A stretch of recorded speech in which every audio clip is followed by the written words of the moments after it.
Yeah. You know what time it is. Okay. Neil Ratner Rock Doc here with a story. Mid-April 1971, the Rolling Stones released one of their most iconic songs, Brown Sugar. The opening track and lead single from one of their greatest albums, in my opinion, Sticky Fingers.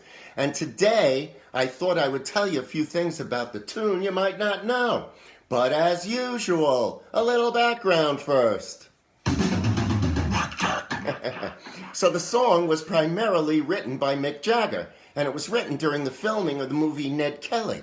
Jagger wrote the music for the tune in the middle of a field in Australia, playing an electric guitar through headphones, which was very new back then.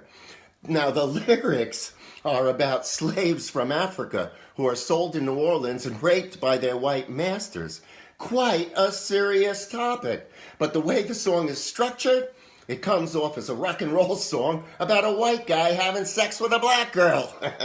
Now, according to Mick, the lyrics was all to do with the dual combination of drugs and girls. The song was a very instant thing, a definite high point. Now, years later, he said this about the lyrics.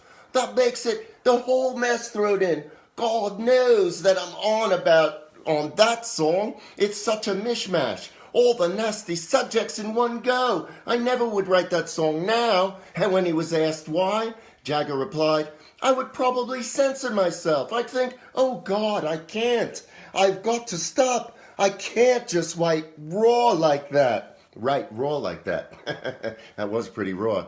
All right. Now, Jagger's secret girlfriend at the time was singer Marsha Hunt, with whom he had a daughter named Caris, it was his first kid, and Hunt admitted a few years ago that the song was indeed inspired by her.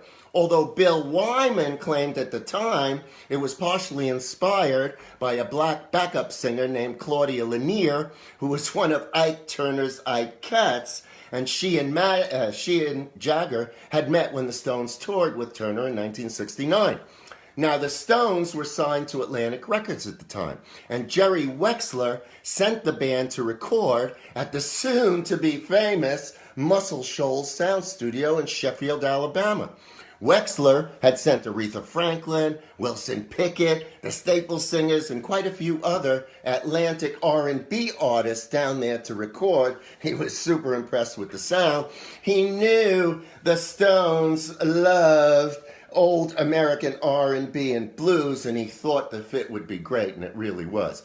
According to Jim Dickinson, a Muscle Shoals producer and session piano player, I watched Mick write the lyrics. It took him maybe 45 minutes. It was disgusting. He wrote it down as fast as he could move his hand. I'd never seen anything like it. He had one of those legal yellow pads, and he'd write a verse a page. Just write a verse, then turn the page. And when he had 3 pages filled, they started to cut it. It was amazing. Now, the next day, the band focused on another new song called Wild Horses, and they were back on the road, premiering Brown Sugar a couple of days later at the disastrous concert at the Altamont Speedway. All right, we know how that turned out. Yeah. Now, a year later, while the majority of Sticky Fingers had been recorded, the group celebrated Keith Richards' birthday at Olympic Studios in London. Now, Keith's party was very well attended with many different rock stars and celebrities. As a matter of fact, my friend, the Big M, was there, and he has some incredible stories from that night, including how at the end of the night, a very drunk Keith Moon and John Bonham drove him back to the hotel in Bonzo's brand new Rolls Royce. I say drove him back to the hotel. In the middle of the ride, Mario got so freaked out at how bad Bonzo was driving, he insisted that they let him out of the car, saying, oh man, if we crash and we all die, it's gonna be you two stars and some black guy in the back. All right. The party was also significant, though, because on the spur of the moment, the Stones decided to record another version of Brown Sugar, but this time with Al Kooper on piano and Eric Clapton on slide guitar. Now, Richards considered releasing this version on Sticky Fingers, mostly for its more spontaneous atmosphere, but decided on the original, which, according to, again, Big M, he had watched them record with Clapton and Cooper, and he said it was good, but it wasn't as good as the original. All right. Now, the alternative version, which had previously been unavailable only on bootlegs, was eventually released in June of 2015 on the deluxe and super deluxe editions of the reissued Sticky Fingers album. All right, so that's my story for today.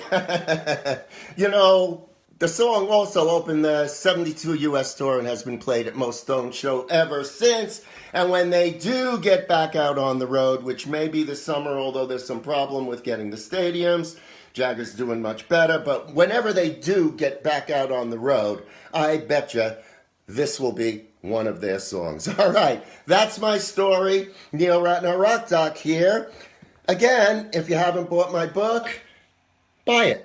Either on Amazon, on my website, I'll autograph it for you. Also, I hope you'll all listen to me on Saturdays at 3 o'clock, where I do a little extended version of what I'm doing here with some cool stories on my local radio station, WDST 100.1 on your dial Radio Woodstock, also heard on iHeartRadio. All right, that's it for today. Neil Ratner Rock Doc. Have a great rest of the weekend, and I'll see you next week for another story. And join me on Radio Woodstock 3 o'clock on Saturday for more stories. All right. Have a great week. See you soon. Bye.